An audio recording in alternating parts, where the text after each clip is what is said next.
kebaikan daripada pemuda tersebut?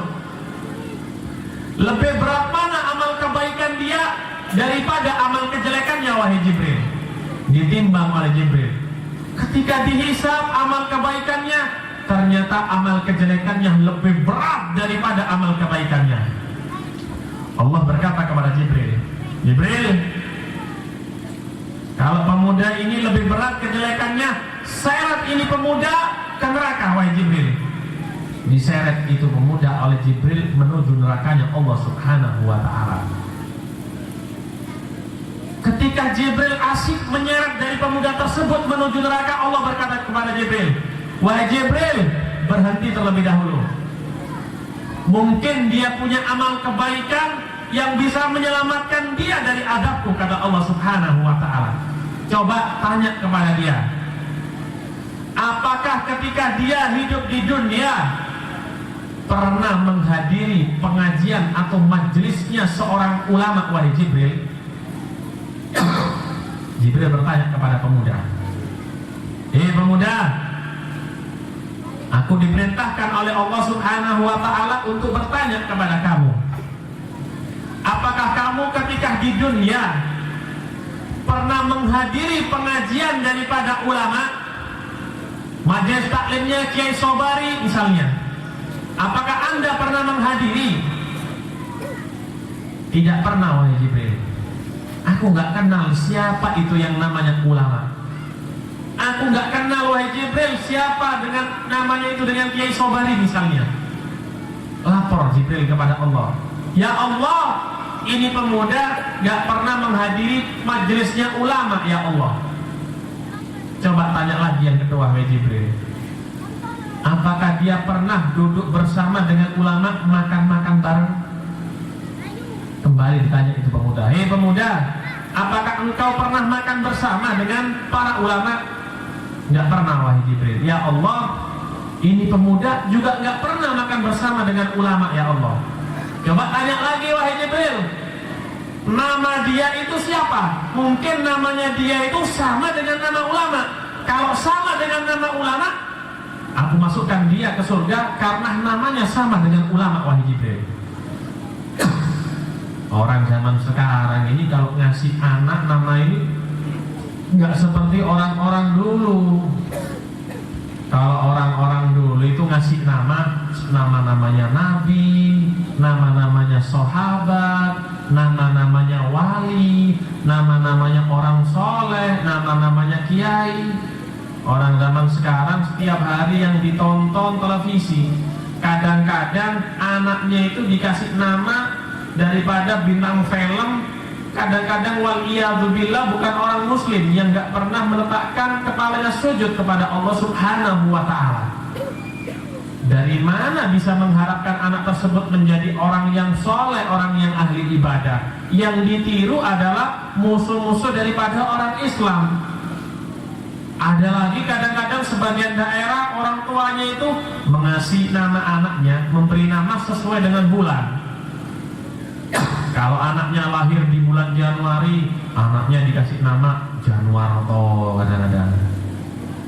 Kalau lahirnya di bulan Februari, kalau laki misalnya dikasih nama Febrianto.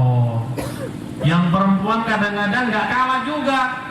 Kalau lahir anaknya di bulan Desember, anaknya namanya Desi. Kalau lahir di bulan November, anaknya dinamakan Novi. Yang repot itu kalau lahirnya di bulan Maret, akhirnya dikasih nama Marto akhirnya. Kasih nama itu nama yang dianjurkan oleh baginda Nabi Muhammad SAW. Kasih nama dengan nama Muhammad awalnya depannya, atau yang didahului dengan Abdun kata baginda Nabi besar Muhammad SAW. Tanya Jibril, siapa nama pemuda tersebut? Ketika ditanya, nggak sama dengan nama ulama sama sekali. Ya Allah, nggak nama samanya dengan nama ulama. Kalau begitu masukkan surga, wahai Jibril. Loh, kagak Jibril.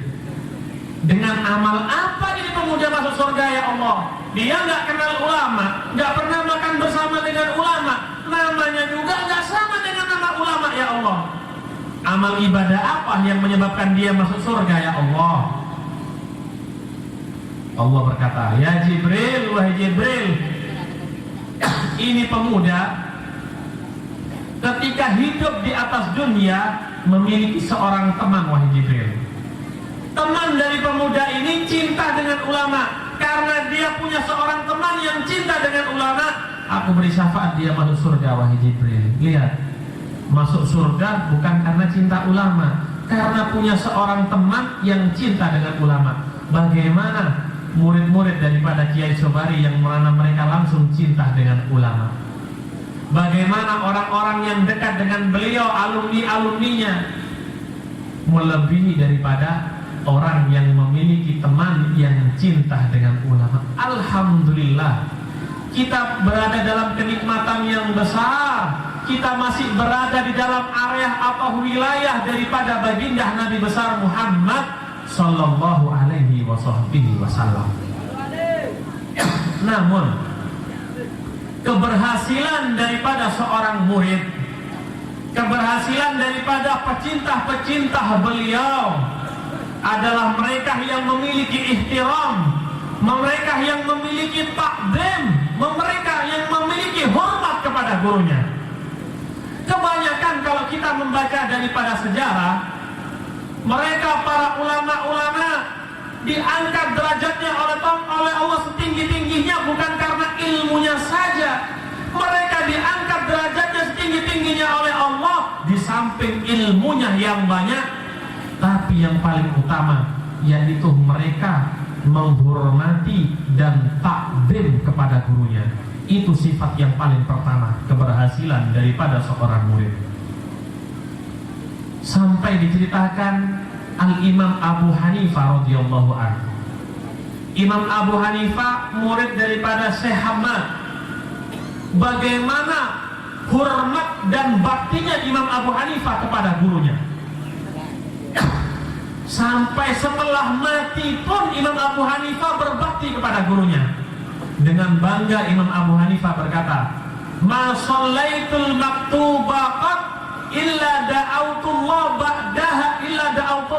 ba'daha liwalidayya wa li syaikhi Hammad." Aku tidak sholat 5 waktu setiap hari, kecuali setiap selesai sholat aku berdoa dan memintakan ampunan kepada Allah untuk kedua orang tuaku dan untuk guruku yang bernama Hammad. Tiap hari ini aku lakukan, kata Al-Imam Abu Hanifah. Coba saya bertanya kepada Anda, apakah setiap 5 waktu Anda mendoakan guru-guru Anda?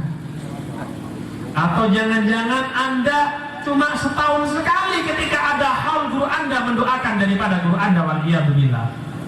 Mana itu yang dinamakan santri-santri atau murid-murid yang berbakti kepada gurunya? Kalau seorang murid berbakti kepada gurunya, niscaya murid tersebut tidak akan lupa kepada gurunya saat kapanpun.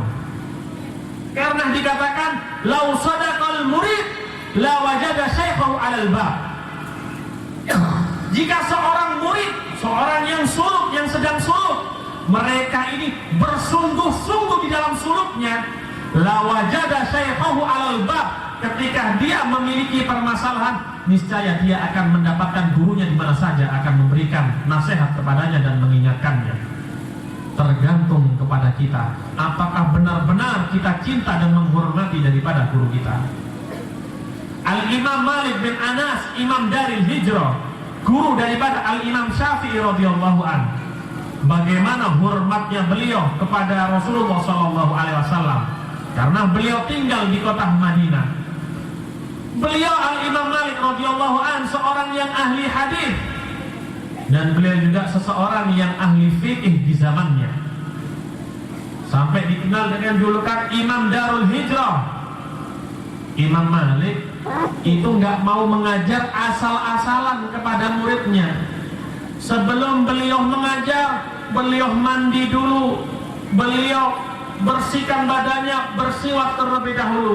Ditanya oleh muridnya, "Wahai guru, kenapa Anda setiap mau mengajar kita selalu harum badannya bersih?" "Wahai muridku, apakah kamu nggak tahu yang kita baca ini apa?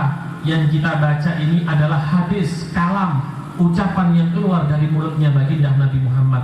Aku malu jika mengucapkan hadisnya Nabi, ternyata aku dalam keadaan golil adab atau tidak dalam keadaan bersih suci. Wahai muridku, manfaat ilmunya Imam Malik pantesan. Kenapa? Sebelum mengajar bersih, wudhu dulu pakai wangi-wangian. Lain dengan kita-kita ini mau ngajar kadang-kadang membaca hadis, itu kita ini masih rokokan kadang-kadang.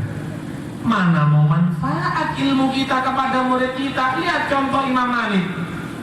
Sebelum mengajar, apalagi itu hadisnya Nabi Muhammad, nggak mau beliau itu asal-asalan. Hormat beliau kepada baginda Nabi besar. Sampai diriwayatkan Imam Malik radhiyallahu an tidak pernah buang air kecil dan buang air besar di kota Madinah. Beliau kalau buang air, jalan keluar dari kota Madinah baru buang air. Ditanya kenapa? Aku malu buang air di sini, sedangkan di sini ada jasad baginda Nabi besar Muhammad sallallahu alaihi wasallam. Pantes ketika mereka hormat dengan guru-guru mereka, pasti muridnya juga akan hormat kepada mereka. Akhirnya murid beliau Al-Imam Syafi'i hormat kepada Imam Malik radhiyallahu anhu. Imam Syafi'i itu kalau belajar di hadapan Imam Malik, duduk khusyuk Imam Syafi'i radhiyallahu anhu. Sampai dikatakan Imam Syafi'i mengatakan, kuntu atasafahu warokotan baina yadai syekhi Imam Malik li'alla yasma' wa'aha. Aku itu ketika belajar kepada guruku Imam Malik, aku tidak berani buka kitab keras-keras sampai beliau mendengarkan suara kertas atau kitab tadi, kata Imam Syafi'i. Coba kalau murid sekarang, kadang-kadang dia ini kurang ajar kadang-kadang sama gurunya. Bahaya. Dikatakan oleh ulama, dikatakan oleh aulia, uququl walidain tamhuhud dzunub. Kalau seseorang dia ini tidak berbakti kepada orang tuanya, masih bisa dia ini diampuni oleh Allah Subhanahu wa taala. Orang yang uquq, orang yang durhaka masih bisa diampuni oleh Allah Subhanahu wa taala. Wa uququ syekh la tamhuhud dzunub. Tapi kalau durhaka kepada guru, nggak akan diampuni selama-lamanya sampai mati, kata Allah Subhanahu wa taala. Berat dengan guru ini. Kenapa? Karena orang tua cuma memberikan makan, minum, belikan sepeda motor, belikan ini. Tapi kalau guru, dialah yang mengenalkan Anda kepada Allah Subhanahu wa taala. Merekalah yang mengenalkan Anda kepada baginda Nabi besar Muhammad sallallahu alaihi wasallam. Besar jasa mereka kepada kita semua. Guru-guru kita punya jasa yang besar bagi kita. Tapi kapan kita ingin membahagiakan dan menggembirakan daripada guru-guru kita? Ketika Imam Syafi'i hormat, takdim kepada gurunya Imam Malik, murid-murid Imam Syafi'i pun hormat dan takdim kepada Al-Imam Syafi'i. Syekh Rabi, murid Syafi'i yang ada di Mesir, qaul jadid daripada Imam Syafi'i di Mesir. Syekh Rabi mengatakan, kuntula atajarrabu ala surbil ma' wa Syafi'i nadirun ilayya. Aku ini nggak berani minum air di hadapan Imam Syafi'i, nggak berani aku ini minum, sedangkan guruku Imam Syafi'i ini memandang kepada saya. Kalau sekarang nggak, gurunya memandang bukan minum, kadang-kadang rokok. Gurunya melihat pada waktu itu, hati-hati, yang hormat. Ini kunci daripada kesuksesan, bukan ilmu yang banyak, tapi hormat dan takdim kepada guru. Kunci yang pertama kesuksesan daripada seorang murid untuk mencapai keridhaan daripada Allah dan keridhaan Nabi besar Muhammad sallallahu alaihi wasallam. Siapa yang tidak kenal dengan Al-Imam Subki radhiyallahu anhu? Imam Subki seorang ulama yang hebat. Beliau seorang ulama yang hebat, pengarang daripada Tobaqo Syafi'iyah, sejarah-sejarah ulama Syafi'iyah. Beliau terdidik daripada seorang ayah yang hebat juga. Ayah beliau orang yang hebat, ulama yang hebat. Suatu saat ayah beliau, ayah daripada Imam Subki, mengajak Imam Subki beserta murid-muridnya untuk pergi ke Syria, ke tempat Al-Imam Nawawi radhiyallahu anhu. Karena sudah hatinya dikuasai rasa cinta kepada Al-Imam Nawawi radhiyallahu anhu, pergi ini ayah Imam Subki bersama Imam Subki dan murid-muridnya.